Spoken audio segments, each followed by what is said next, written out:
I think, let us know when we're live, Amanda, when everyone can hear us. You're live.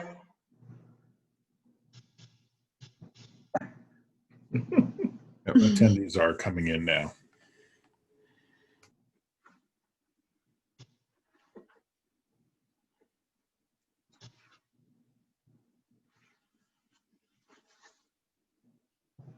How many new commissioners do we have on?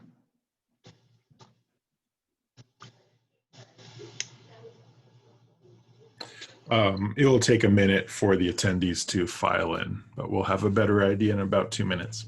You know what? Can you hear me, Dagny? Dimar, No. we can hear you and all the attendees can as well. We're just going to start in 1 minute. Okay.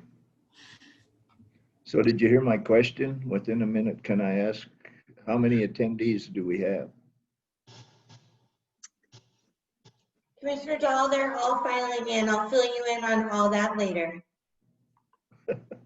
We don't know yet, Dimar. We've got a bunch signed up, so we're just hoping we have a lot of new commissioners and other attendees.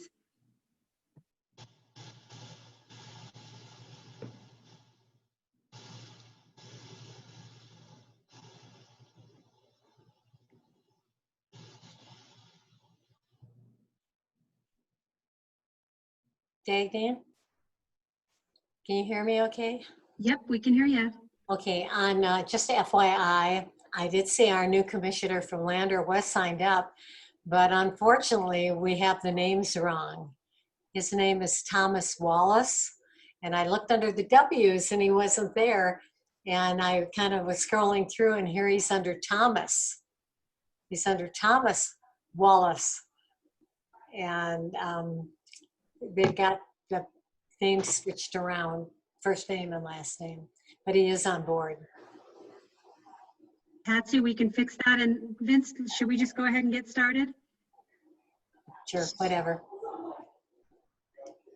I think so. And welcome everyone and to the new commissioner training, and Commissioner Waits is going to start us off. Whoops, just a minute. I lost it. Can you hear me? Can hear you. Michelle? Patsy, Okay. Commissioner, we can hear you. Okay, good, thank you. Well, first of all, a very warm welcome to all of our newly elected commissioners and congratulations. We're glad to host this for you today. I am Patsy Waits, current Lander County Commissioner. This is my 3rd term, and I am immediate past president of NACO and now chair the NACO Committee of Emeritus. The Emeritus Committee sponsors this workshop and develops the curriculum and all the materials provided, along with our Deputy Director, Vincent. So our thank yous to NACO to help us put this on. Before we hear from NACO's Executive Director, I wanted to say a few words about the Emeritus Committee. The Committee of Emeritus was created by NACO Board following the implementation of our term limits here in Nevada. This was a way to keep our termed out commissioners engaged and as a way for NACO to preserve former commissioners' institutional knowledge of county government and our best practices in public service. The Emeritus Committee is made up of any former county commissioner who served on the NACO board or received NACO's Honor Roll Award. And those are recognized actually by NACO, who have met the highest ethical standards, and we honor them for their accomplishments. One of the responsibilities of the committee is the mentoring of new and existing county commissioners. I currently serve as the chair of the Emeritus Committee as NACO's immediate past president. The sponsor of our workshop today is Nevada Energy, and they have been a wonderful partner and supporter of NACO in all of our counties. So before you hear from our executive director, I wanted to invite Linda Bissett, who is our Senior Government Affairs Executive from Nevada Energy, and we want to say a special thank you for your sponsorship and support of NACO. Linda. Well, thank you, Commissioner, and good afternoon, everyone. As Commissioner Waite said, I handle local government relations for NV Energy, handling Northern Nevada, which is everything except Clark County. Also on our government relations team are Devlin Dinesh Farooz and Christina Bailey. So for you new commissioners, we in the government affairs team are your resource for any and all issues involving NV Energy. And while we might not have the answers to all your questions, we will get you in touch with the right person to address the question or problem you may have regarding energy or NV Energy. So as was mentioned, NV Energy has supported NACO actually for over 30 years. And I apologize for my phone. So we've been associate member for that time and also through our annual conference sponsorships. We really appreciate the great partnership we've had with NACO over this time, and we look forward to many more years in the future of having that great partnership. Dagny, Vince, and Amanda are a great team in representing Nevada's counties. So congratulations on your successful elections, and we look forward to working with you, and we'll be reaching out individually to provide our contact information. Dagny, I'll turn it back over to you. Hi, everyone. I'm Dagny Stapleton, NACO's Executive Director. I want to echo the words from Patsy, the congratulations and the welcome, and also thanks to NV Energy. Thanks for your sponsorship and support of NACO. I want to congratulate all of the new commissioners on your success in your elections and also for your commitment to public service. I've been the executive director of NACO since 2017, and I've been with the association for 8 years in total. NACO, the association, was founded in 1924 as a statewide organization that supports county government to help counties maximize efficiency and foster public trust in local government, and also to support counties and county commissioners through providing education and information, as well as a forum to collaborate on common issues and goals. All of Nevada's 17 counties are members of NACO, so your county is a member of NACO, and our board is made up of at least one representative from each of those counties. Our office is in Carlson City. We have a staff of 4 people, including myself and our deputy director, Vincent Guthro, who you will meet shortly. Our staff also consists of our office manager, Amanda Evans, who some of you may already have met or spoken with, and who is the person who has organized much of this conference today. And our 4th staff person is Natural Resources Manager Colby Prout, who some of you may have just met during our public lands panel earlier this afternoon. We are all here to support you, so don't ever hesitate to reach out if we can provide any assistance or answer any questions at all. So we have a number of newly elected county commissioners who are joining us on this workshop today. We apologize to all of you that we can't be in person right now to meet you face to face, but we thank you for your willingness to join us in this virtual forum. And again, don't hesitate to reach out anytime. If you're in Carlson City, just stop by the office and say hello and introduce yourself at a social distance, of course. There are a handful of ways that you can get involved in NACO. Each county has at least one commissioner on our board. We also have subcommittees of the NACO board that are open to all commissioners, one on natural resources and one on legislative issues. Let us know if you're interested in joining either of those and we can put you on. Finally, we host occasional educational workshops and then of course this annual conference each year for all county commissioners and county staff and county elected officials. Our website also has a lot of helpful information at nvnaco.org. I also want to give just a brief plug to the National Association of Counties. Each of your counties is also a member of that association. They do great work in Washington, D.C. and on Capitol Hill on behalf of counties. They have a number of committees also related to different policy issues, and if you're interested in those, that's a great way to get involved on the federal level. So just reach out to us and we can get you connected. Their executive director, Matt Chase, is going to be a speaker tomorrow, provide us with sort of an insider perspective from Washington, D.C. That should be a great presentation tomorrow at 10 a.m. So we hope to see you all there. Lastly, I want to thank the folks at UNR Cooperative Extension. They have been great partners to us historically, but also with their technical assistance today. With that, I want to turn the workshop over to NACO's Deputy Director, Vincent Guthro. You will all hopefully get to know Vince as well. He's a really important part of the NACO team and does a great job for us. Vince and the Committee of the Emeritus have worked hard on preparing the workshop, creating handbooks for you all. So again, thanks everyone for joining us. Congratulations again on your elections, and I look forward to meeting each of you in person. Thank you, Dagny. Just want to welcome everyone to the workshop. Our panel today is made up of 4 individuals, including 3 long-serving commissioners, one who is a member of NACO's Emeritus Committee, which Commissioner Patsy Waits outlined earlier, as well as a risk management and human resources leader who specializes in local government issues. And they all seek to give you advice and insight on what to expect and some of the do's and don'ts of being a county public servant. Before I introduce that panel, I just want to allow Joe from Extension. He just has a few words to talk about to our attendees and to our panelists about today's format. So Joe, if you want to jump in here and discuss the technical background, that would be great. Yes, absolutely. Thank you very much for the introduction. As Vince said, I will be assisting with the technical facilitation of today's session. Due to the amount of participation that we are anticipating, we've disabled the cameras, the microphones, and the chat for attendees. We do encourage all attendees to participate by asking questions through Zoom's Q&A function. This will allow us to gather questions to be answered at the appropriate time during the session. And as a reminder to our moderator and our guest speakers, I may hop in from time to time if there are any technical hiccups or other items that need to be addressed. But we're looking good right now. So thank you. And back to you, Vince. Great. Thank you, Joe. And thank you to Extension for helping us with our conference this year. So on to our panel introductions. Our first panelist is Joni Easley.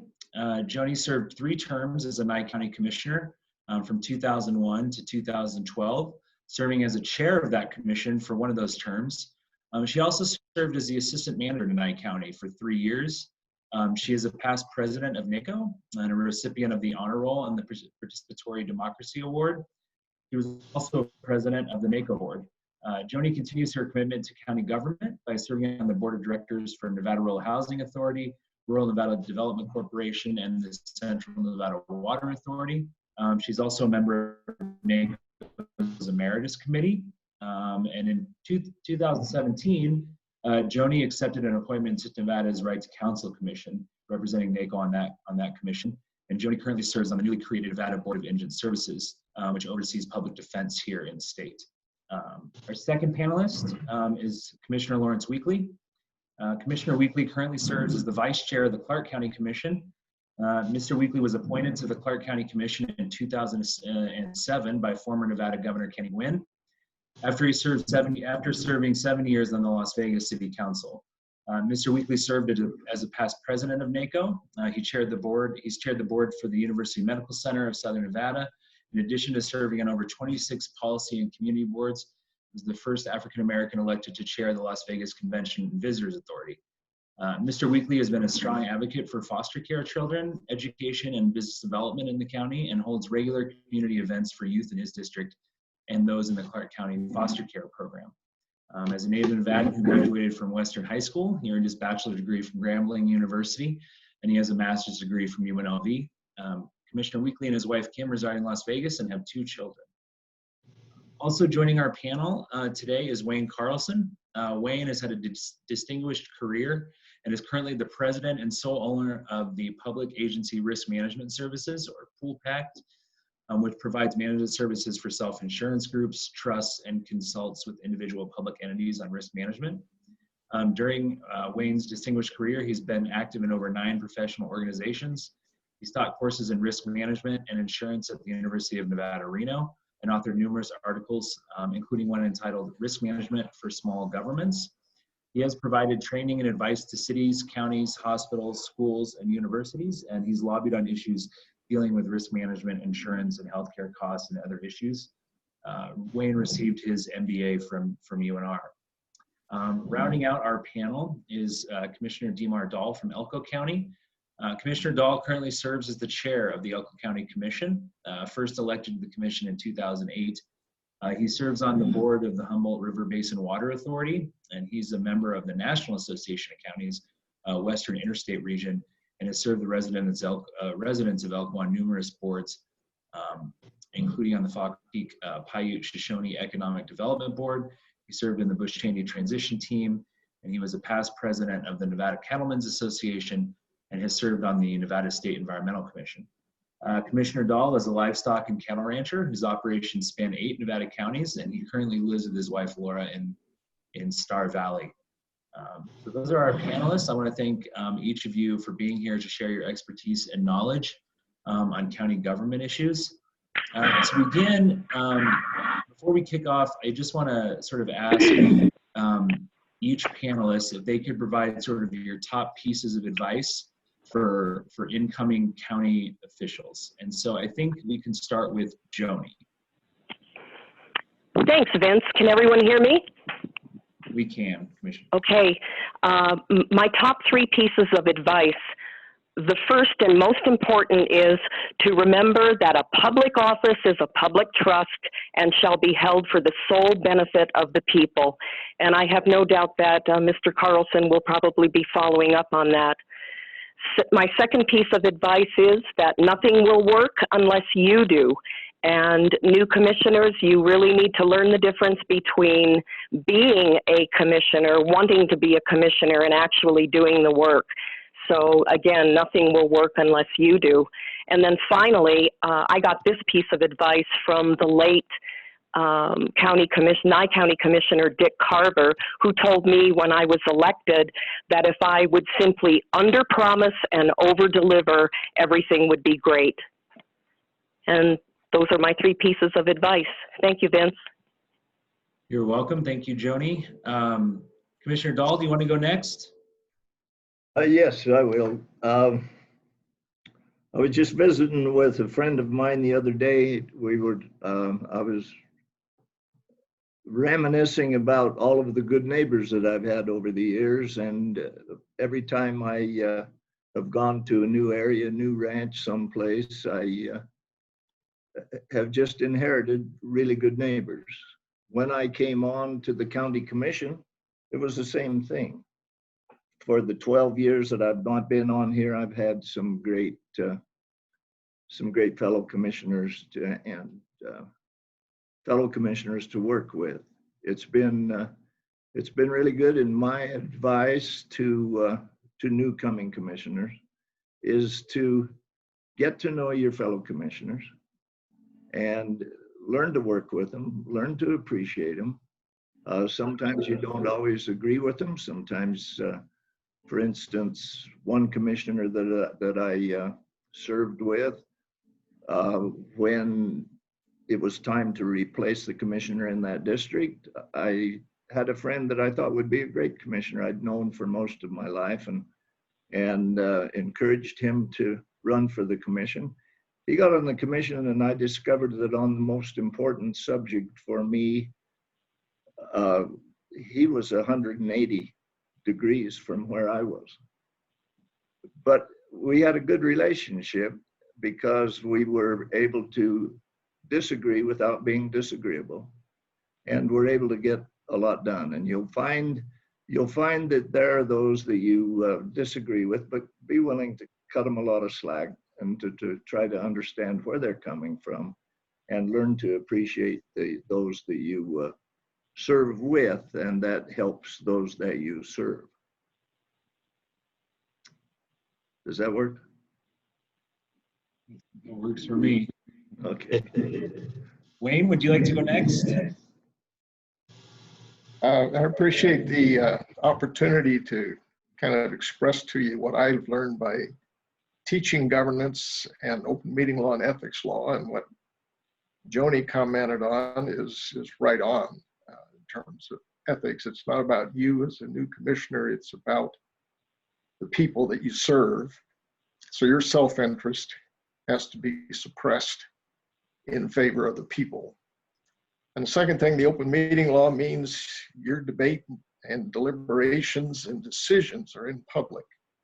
So there's a lot of restrictions within the open meeting law about communication, but the important thing is to remember it's the people's business. So they need to know what you're working on and what decisions you're making so they can participate in those. And then from a governance standpoint, I think Commissioner Dahl put it well. You need to learn to get along with people you might disagree with on issues, because you're all in this together. And any decision that you want to make, remember, it's a collective decision. The power of a commissioner is not in the individual, but in the collective voice when the commissioners make a decision. So remember that you're all in this together, and you'll probably stay out of trouble. And when I say trouble, I usually talk about liability, not about good trouble.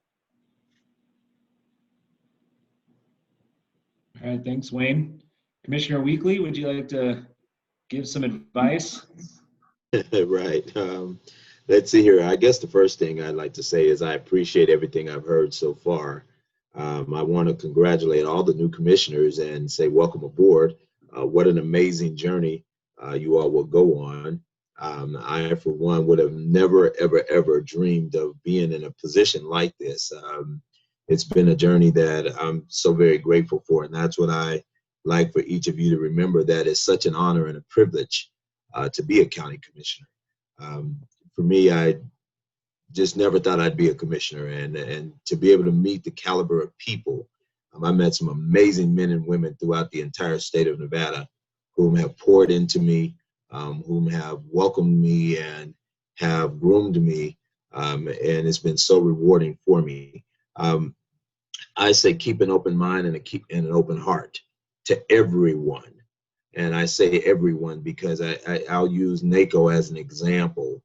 When I first attended my very first NACO meeting, it didn't feel very welcoming when I walked into the office there. It was a little distant, but I tell you, by the time we finished, I met some people that I will have lifelong friendships with, who just opened up their hearts and shared a lot of things with me. And you know, I've been invited all over the state of Nevada. It's been amazing. And then lastly, I would just say to you, just be willing to listen. Do more listening than talking. You know, don't spend a lot of time trying to be heard. Soak up all that wisdom. You know, having a commissioner like Commissioner Dahl and Jim French and a lot of these guys here in Southern Nevada that I had the honor and pleasure of serving with, I learned, you know, just early on working with someone like Bruce Woodbury, who was such an amazing mentor for me. It did a lot of good for me as a commissioner to do more listening than trying to be heard and trying to prove something to folks out in the community. So I think all the advice you guys have gotten thus far, if you grasp just a few of the things that we've said to you, you're going to be excellent. Thank you, Commissioner. I really appreciate everyone sharing their advice for everyone. So I have a list of scenarios here that newly elected officials may encounter, and I'll pose these to an individual on the panel. We have to do it a little bit differently this year because it's virtual because of our format. So so what I'll do is I will ask the question of a panelist and they can respond, and then I'm hoping that other panelists will add on to that and perhaps interject where is needed and sort of create a free-flowing discussion that way. As a reminder to our audience, there's a Q&A function. That's the way to ask questions, and there will be time at the end to ask questions. So just want to remind everyone of that as we work through this. So the scenarios, I think I'll go ahead and pose the first one to Wayne, I think. And let me just read this, and then if you have any questions or need me to read it again, that's fine as well, although I think you guys have a copy. But so first scenario is a constituent calls you to complain about the poor condition of the county park where he takes his grandkids to play. You're concerned about his complaint of a broken swing set and dying grass and promise to do something about it. Is your next step to call the county parks director and demand that she send someone out to perform repairs and maintenance at the park? If not, what do you do? Wayne, you want to give that a shot from the risk perspective, and then we can ask some of the commissioners? It's an important role that commissioners serve in that constituents expect them to do stuff for them. And so you need to be able to listen, as Lawrence said, and understand what their concerns are, but recognize they may not have all the facts and they may not have all the right ideas or the best ideas to resolve problems. But the first response of a commissioner should be to contact the county manager, if you have one, and report the situation.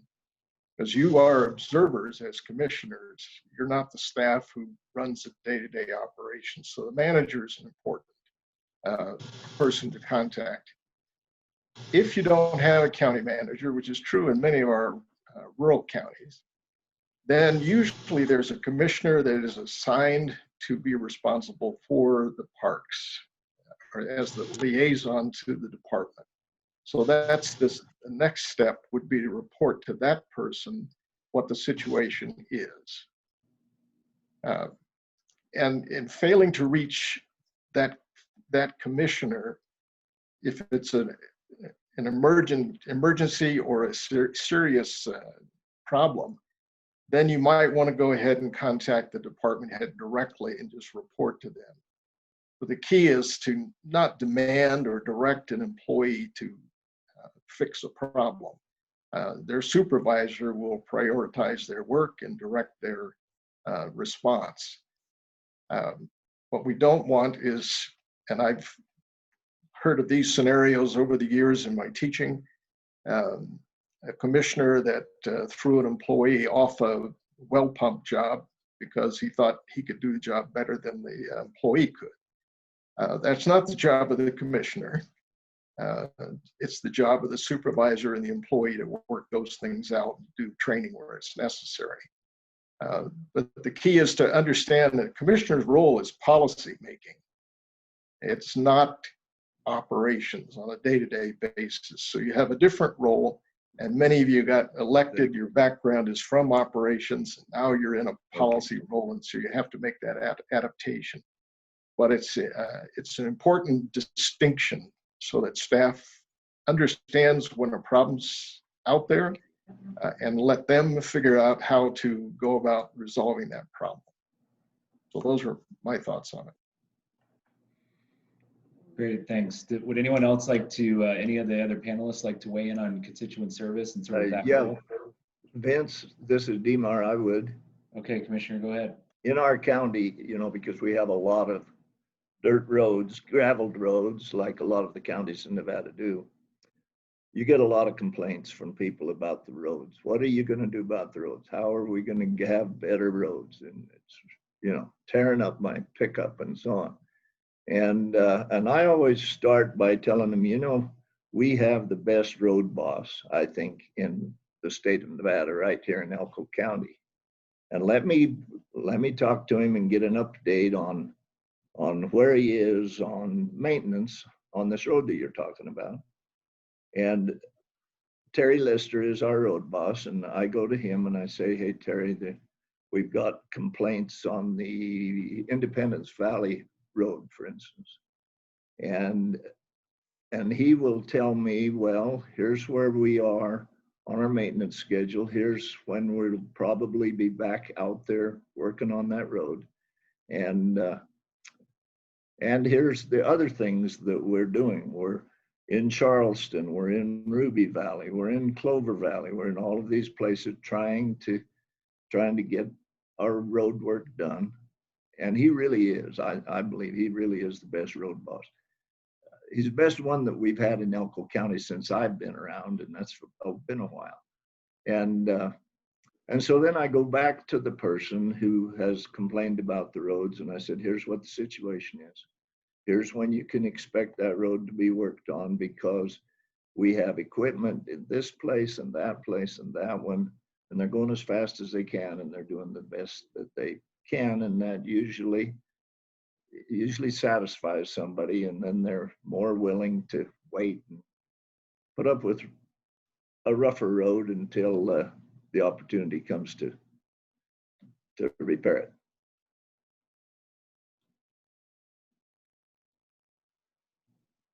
Sticking up for your people, if they're doing a good job. If they're not doing a good job, then you need to get new ones. But if they're doing a good job, it's important to to stick up for your county employees, the ones that are working hard and doing their best.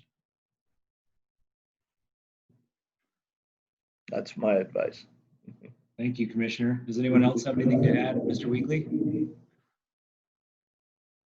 You're muted. No, Commissioner, you're muted.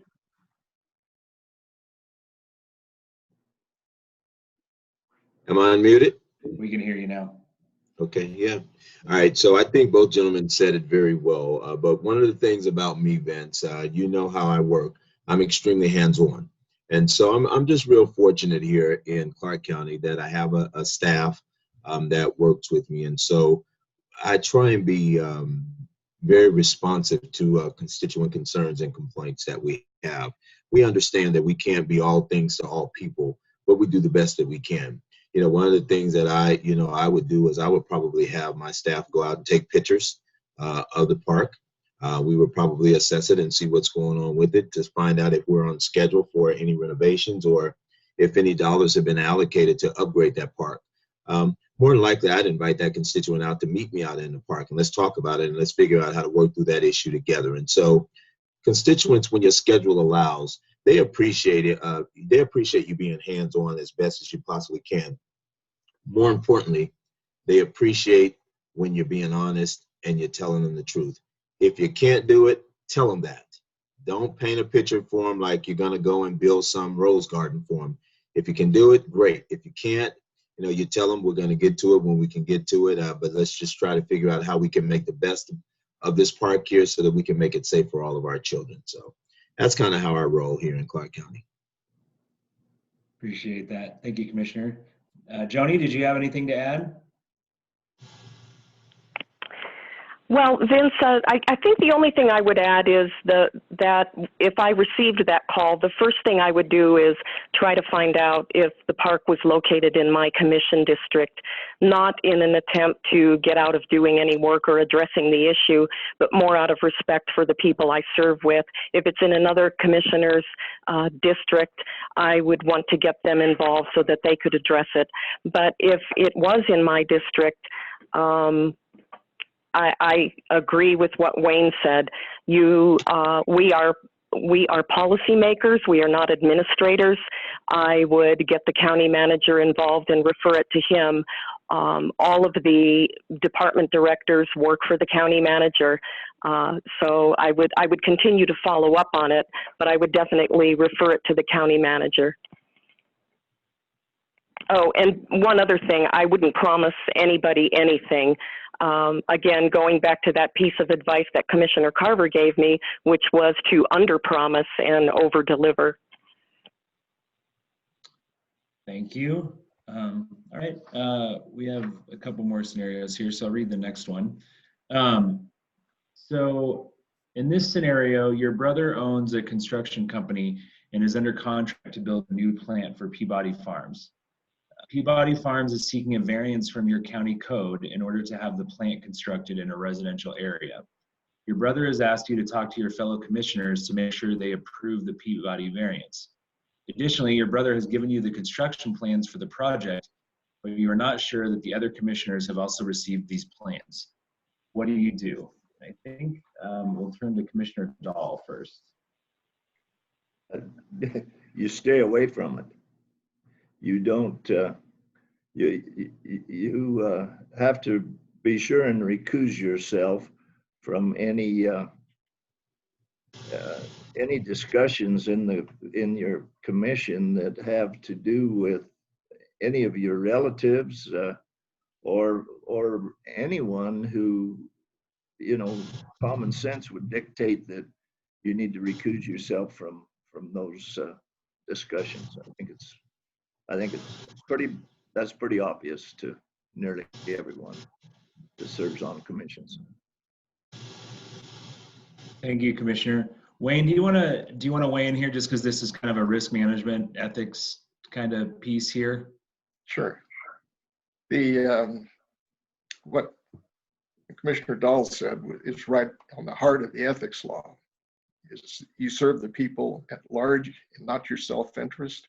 And in this instance, they're related to you in the third degree of consanguinity. And if you want to know more about what that means, you can go to the Ethics Commission website, and they have a massive chart that will show you that. But it's important to understand that those relationships restrict your decision-making powers as well. But your best friend is to disclose the conflict that you have, even in circumstances where you may have the ability to vote, depending on how the law reads. But in a lot of circumstances, you will not have the ability to vote on the matter, but you still must disclose your conflict no matter what. So it's important to do that. And as far as the having the construction plans, well, those should be turned over preferably to the county manager for distribution to all the board members simultaneously, so no one has privileged information. I would suggest that if it's possible, I would not accept the construction plans from a relative. I'd tell them to take it to the county officials. So that's an important piece to keep your hands clean or the appearance of conflict. Thank you.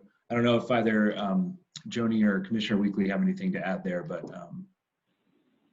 move for approval. All right. Okay. In the next scenario, a county employee who you trust comes to you with the complaint of alleged sexual harassment being committed against them by their supervisor. And the question is asked, do you confront the supervisor? I guess we can, maybe, Joni, do you want to kick us off on that one? I would run away from that one as fast as I could and go directly to the county manager and human resources and report that. I would not confront anybody.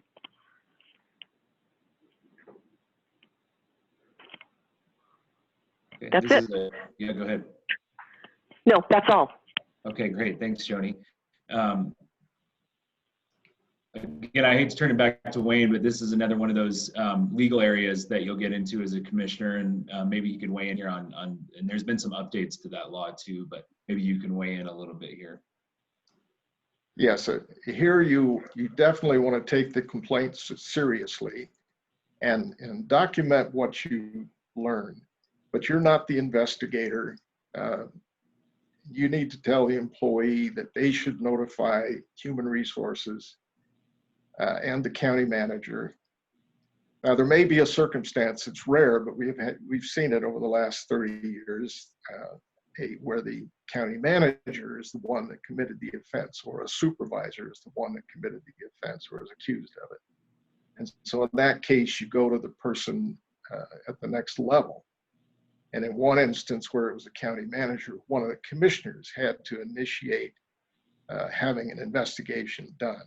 And those are always difficult, and usually it's best to have an outsider do that investigation. But that's not your job as a commissioner normally. That should be handled by the county manager and the HR department. You certainly want to make sure that the manager is notified of any report that you get.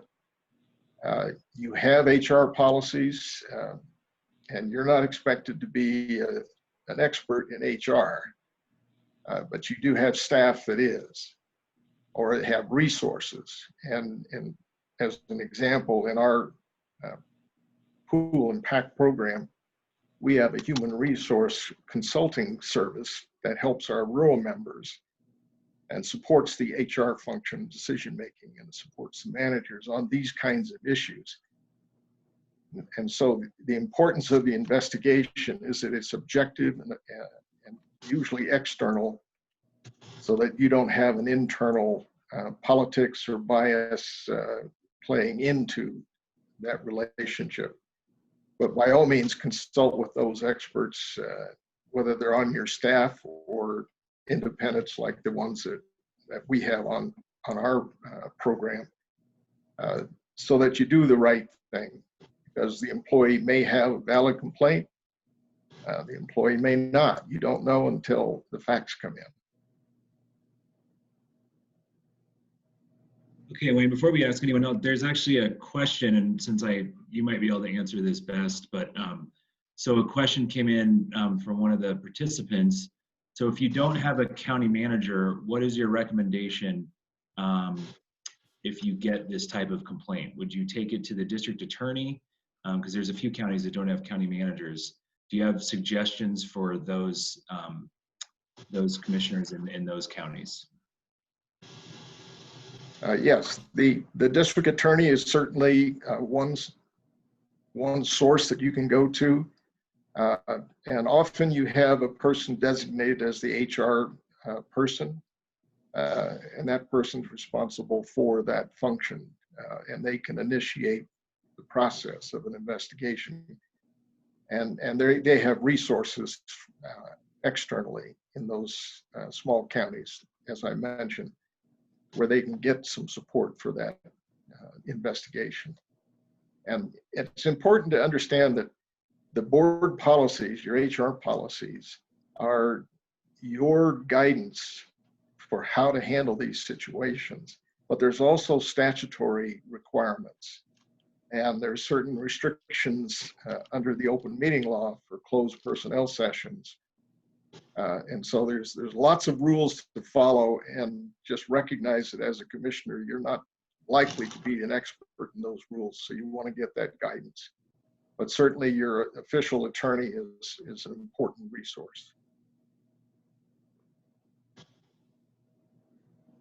Great.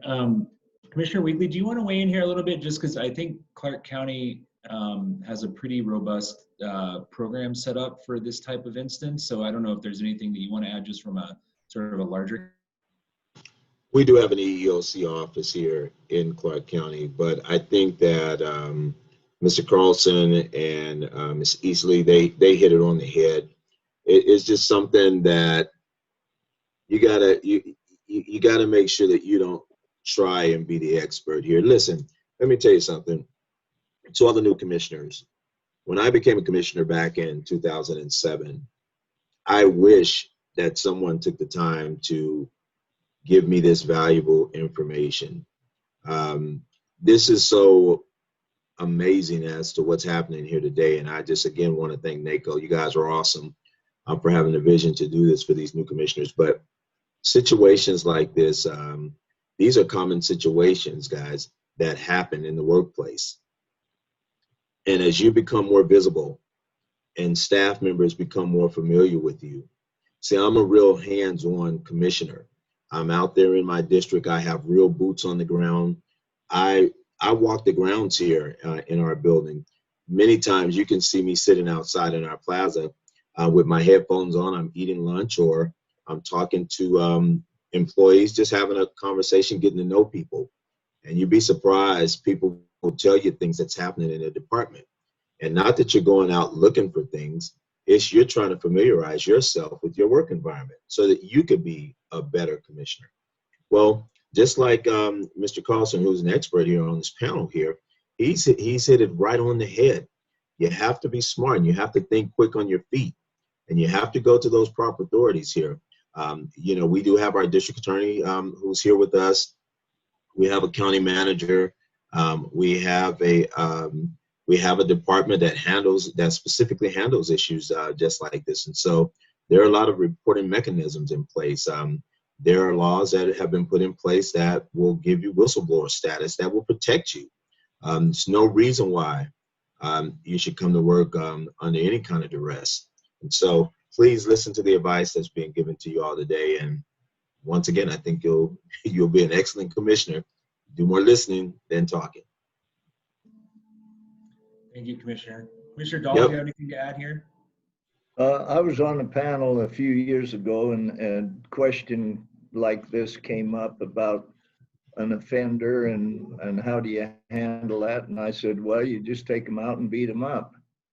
But Dagny told me that's not the right approach. So, and I was not serious about that.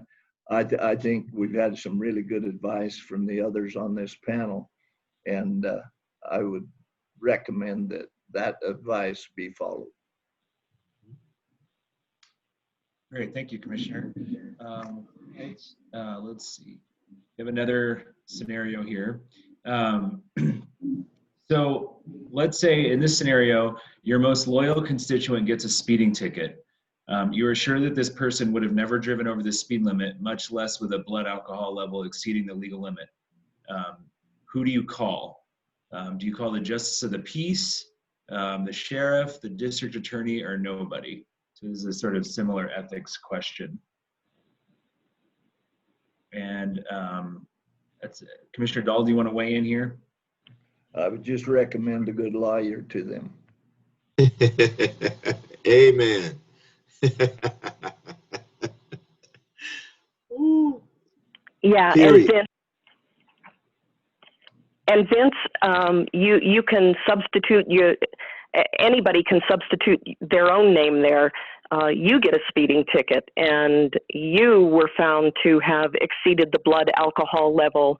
Who do you call? And the answer would be the same in both cases. D, none of them. And I would concur. It's stay out of it. It's their issue, not yours. It's not a county issue. Your job is the county work. And in addition, again, you don't have the legal authority to direct other people what to do. And you might find yourself on the other end of the judge getting bench slapped, as one of our attorney calls it, or interfering in the judicial process. Right. Yep. If you haven't heard the term bench slapped, you can thank Ann Alexander, one of our late defense attorneys, for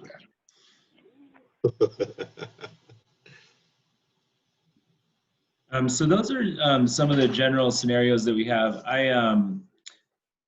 We usually open it up for questions from the audience, from the panelists. And like I said, there's the Q&A function at the bottom of your screen there. And I'm just wondering, there were some questions earlier, and I would say I could open it now for any additional questions that the panelists might have, and then go from there. We have a really good panel here, and I'm sure they would be happy to answer any of your questions, or at least try. Vince, I just want to say again, I think this panel is just so, it's extremely impressive, and I'm not surprised at the wisdom that's coming out in this dialogue here today. Give us an idea. Commissioner Dahl had asked earlier about what are we looking at as far as participants. So how many new commissioners are we talking to right now? So, you know, I'm a little IT challenged, so. No, that's fine. So outside of the panelists, so it looks like we have 24 attendees on right now. So there's a mix of some county managers, and I can see, and some staff, and I can see a ton of I can see quite a few new commissioners on here. A little hard for me to sort that out, but we have, outside of the panel, we have 24 people on this. Nice. Yeah, it's pretty good attendance. So We know from our experience and when I've talked to pools in other parts of the country that when there's turnover after elections, there tends to be more litigation, more liability from mistakes that new commissioners make.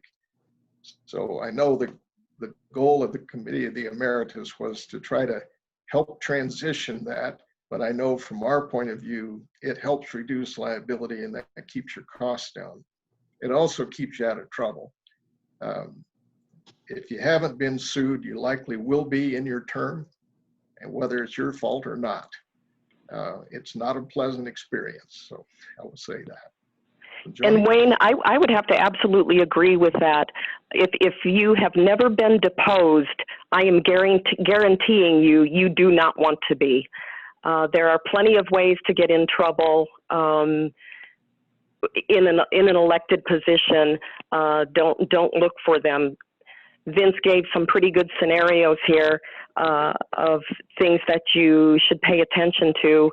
The only other thing I'll add to that is it was very helpful to me when I was a commissioner to read the ethics opinions and see all of the myriad ways that elected and appointed officials can get themselves into trouble. Some of them were a little surprising, but they were all informative. Thank you, Joni. We do have a couple questions from the attendees. I'll just kind of go in order here. Actually, they're both very good questions. The first one's interesting. So this person, it's Mr. Mitchell, he said they have a commission of 3. So he's looking for appropriate ways to collaborate with other commissioners. I think maybe a discussion there about open meeting law, but so looking other for commissioners on their board or other commissioners in other counties? Oh, that's a good question. On the board. So the clarification is that they have a commission of 3 looking for appropriate ways to collaborate with other commissioners on their board. Well, Wayne, I don't think there's any law against working with fellow commissioners on a board of 3 as long as you're not deliberating towards a decision, correct? Have to be very careful because perception and reality are often not the same. But yeah, deliberating toward a decision or a decision cannot be done in a 3-member board outside of the properly noticed meeting. So you're kind of constrained in your communications. You can communicate with staff, you can communicate with the public, but you're going to have to bring those communications to the board in a properly noticed board meeting most of the time. It gets very difficult, except there are certain exceptions on the open meeting law for public gatherings, where you can all go to the public park and be there with the constituents, as long as you don't discuss county business in a deliberative fashion. And deliberation is simply meaning talking about what are we going to do about this situation and start talking about solutions. So you can see it's a fine line, but you can socialize, you just can't deliberate. And I think one of the best things for commissioners is to learn from commissioners in other jurisdictions, whether they have 3 members or not, but learn from commissioners in other jurisdictions. And that's one of the value that NACO brings, is that you have an opportunity to learn who those people are and get connected with them. You can learn from each other's experience. And Clay, I see the second part of your question concerning holding public workshops, or you were wondering if a commission retreat is possible. The thing to always remember is when there are 3 of you, or when there is a majority, in your case 2, even on a retreat, it has to be noticed and the public has to be allowed to participate.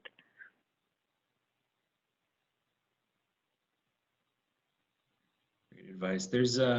I thought this was a good question too. So this is about that ever sort of, sometimes it's unanswerable, but and I think everyone could weigh in here, but how do you handle the media asking sensitive questions?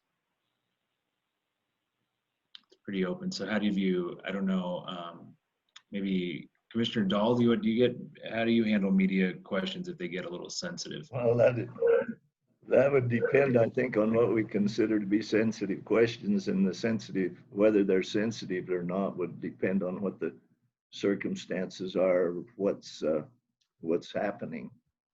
And we're interviewed all the time.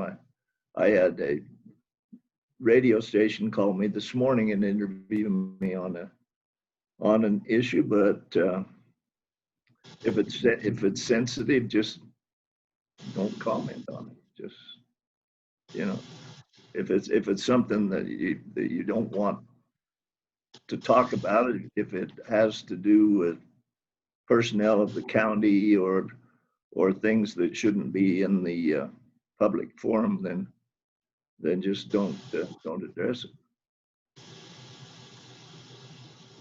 We're interviewed enough that you get pretty handy at being able to answer the questions that you want, and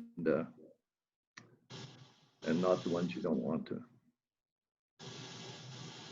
Commissioner Weekley, do you have any media advice? I think this is a good question, but. I think for us here in Clark County, we're fortunate we do have a public information office that vets a lot of that for us. And then a lot of times, you know, depending on your disclosure forms, what phone numbers you put out there, sometimes your number gets out and the press can call you. They'll call you at home or call you on your personal cell phone. You know, I agree with Commissioner Dahl that, you know, you answer the best way you can, or you just say, hey, no comment, or yeah, or refer them over to your public information's office. You know, that's kind of how we handle things here. But you know, for me, when I'm asked a question, 9 times out of 10, I don't shy away from it. You know, as long as I have the facts. If they're talking to me about a project or an issue that we're dealing with on our agenda that I hadn't yet been briefed on, I will ask them to allow me an opportunity to get myself up to speed so that I could give them a good informed answer or response. And I guarantee I'll call you back. Let me just make sure that I know what I'm talking about, opposed to opening up my mouth saying something that I don't have all the facts, and then it's printed in the paper and it's hard to take that all back. So, you know, I just try to make sure that I know what I'm talking about before I comment to the press. Great. Wayne, do you have any advice here for new commissioners?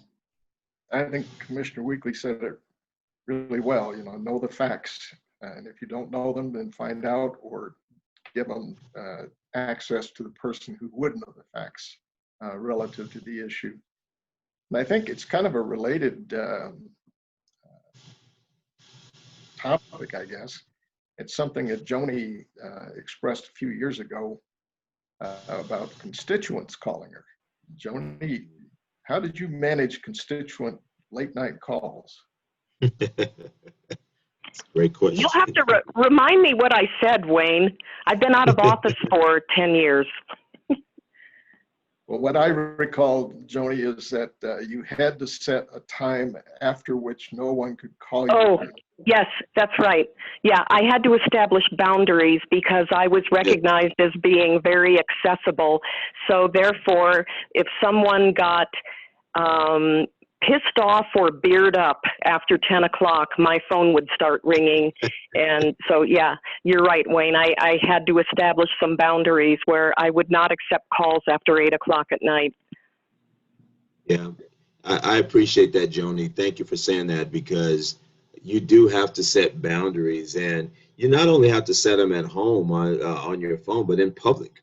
I was out to dinner with my family. I go back to when my kids were in school, and my son had done really well in school, and he got a great report card, and he says, hey, you know, we're going to go out and celebrate. What do you want to go and eat?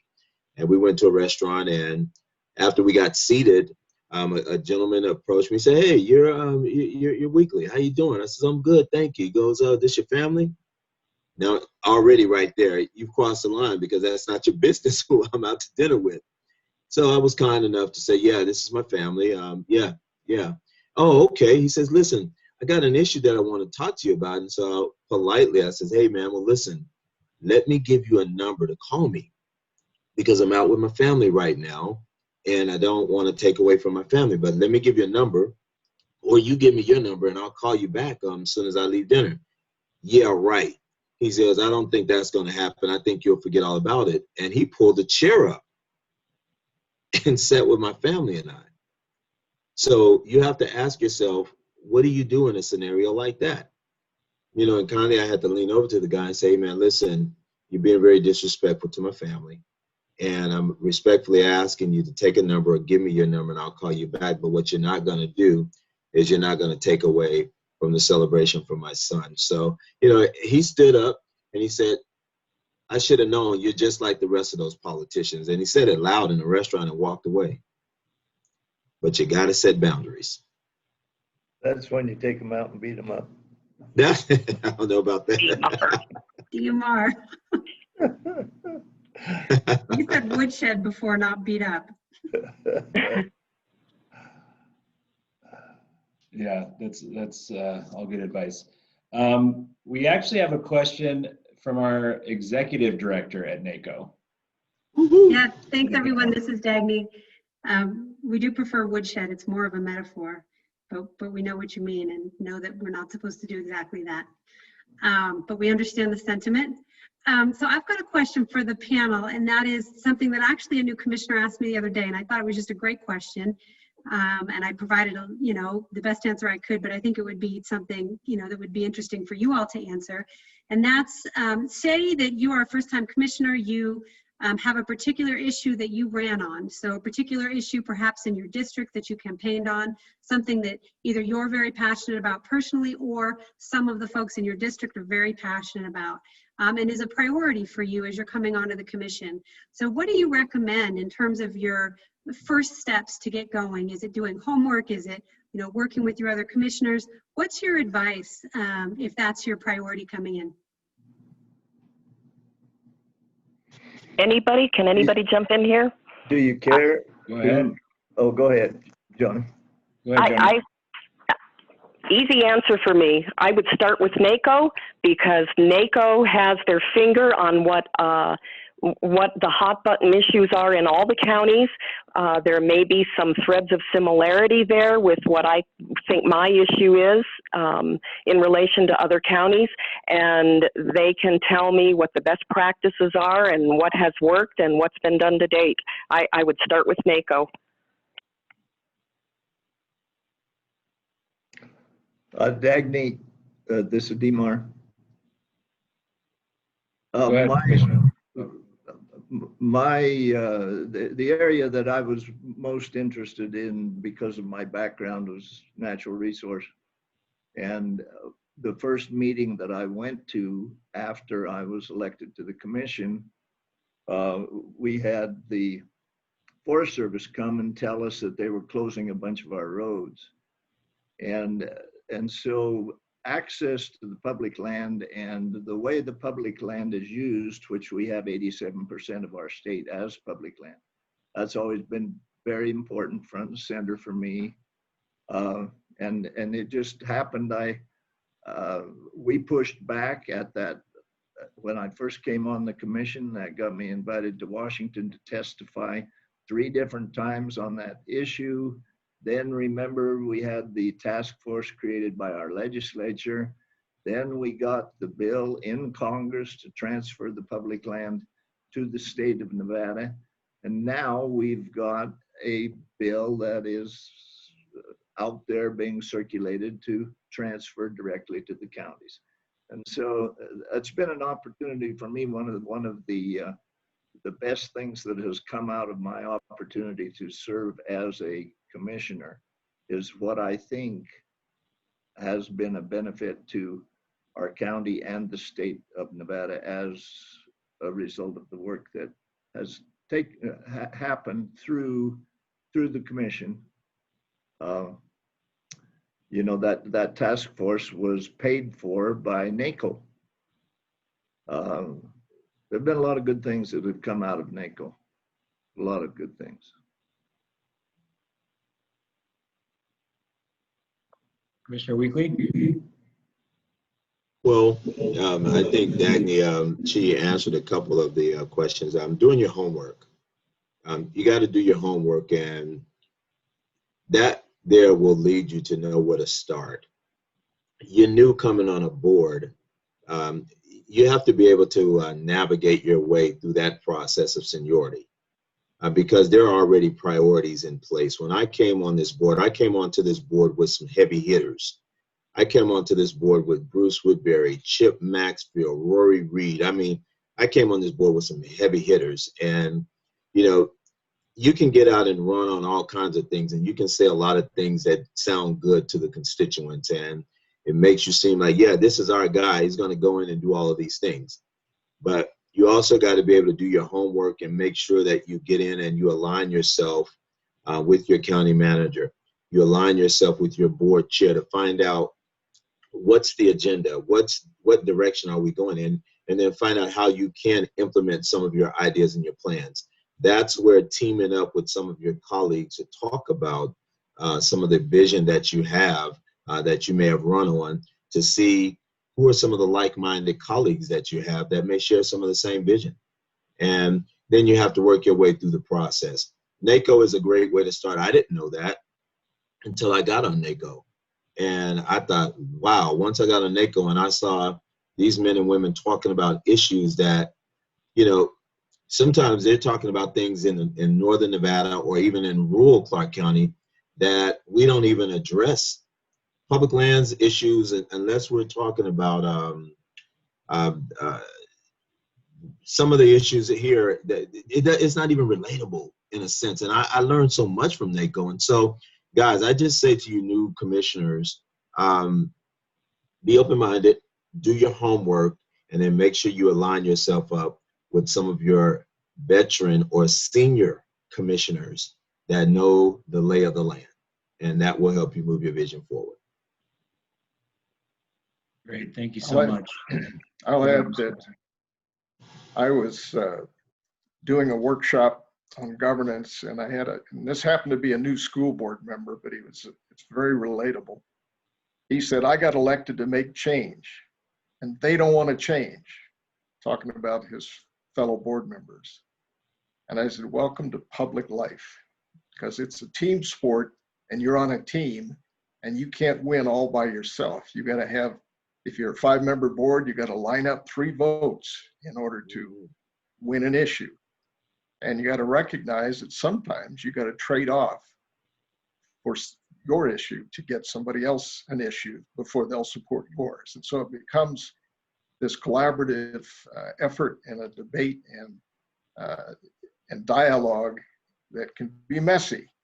But in the long run, if your interest is in serving all the constituents, not just the ones that were vocal and got you excited about you as a candidate, but recognize there's other constituents that are more silent that still have an interest, and you still serve them too. So it's important to bring those interests out into the light so others can see it and discuss it. But then important also to recognize that there's competing interests, and all of those interests have to be addressed. Thank you. All right, I'll open it again to see if there's any more questions from our attendees. Okay. Vince, I wish that we could get at least 2 new commissioners to introduce themselves and tell us, just ask us one little question, because it almost feels like when I first joined NACO. Remember, well, you weren't there yet, Vince, when I first got on. But I remember almost my first year, I didn't ask one question because I was probably too intimidated with the amount of wisdom that was on this board. And I just felt like I was way out of my league, and until I found a comfort zone. But then once you start meeting folks, they share so much great information with you. And, it's something that I think will help these new commissioners. And so I'm challenging at least 2 of you, 2 new commissioners. Step up right now. It's almost like an auction, right? Step up right now. Let us hear from you. Just give us at least 2. It's a call to action. We want to hear from at least 2 commissioners. Maybe tell us what your vision is for NACO, or what your plans in your district, or maybe ask one of us a specific question. Just at least 2 questions before we get off. Hello. Luckily, a couple of the other questions came from new commissioners, but there's a call to action for 2 more from Commissioner Weekley to ask questions. Vince, here with me is our new commissioner. All right. So we'll give you a moment. I think what we would like to ask. Go ahead, Danny. I think, Dimar, we can't quite hear you, but do you have a new commissioner with you? Yes. Yes, he's the one that's taking my place on the commission. Can you hear me now? We can hear you, correct. And his name is Wildy Bruff, and he's right here. I don't know if he has a question, but do you have a question, Wildy? I don't have a question. I just have an answer, I guess. I didn't run on the commission to try to change anything. And in fact, I run, my basic answer to that question was, I'm not going to change anything. I like the way the commissioners are doing it, and I would just try to do as good a job as they've been doing. Well, that was easy. Were you able to hear that? No, I guess not. I caught Yeah, some I of it, was- Commissioner Dahl. Yeah. Congratulations.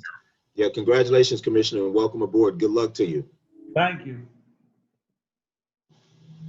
Thank you, Commissioner. Okay, we have another commissioner who asked a question before, but she's her name's Cassie Hall. She's seat 8 commissioner from elect in Mineral County. And she just has a question, I think, about it looks like, I'll try and phrase this. So curious about the opinions on mask mandates, and it looks like enforcement and getting your constituents a little bit more involved in that process instead of just hearing complaints, but getting constituents more involved. I think that's right. Anyone want to weigh in on mask stuff, on mask enforcement? Everyone say hi to Commissioner-elect Hall from Seat A in Mineral County. Woohoo! Tell Jerry hello. I'll weigh in a little bit.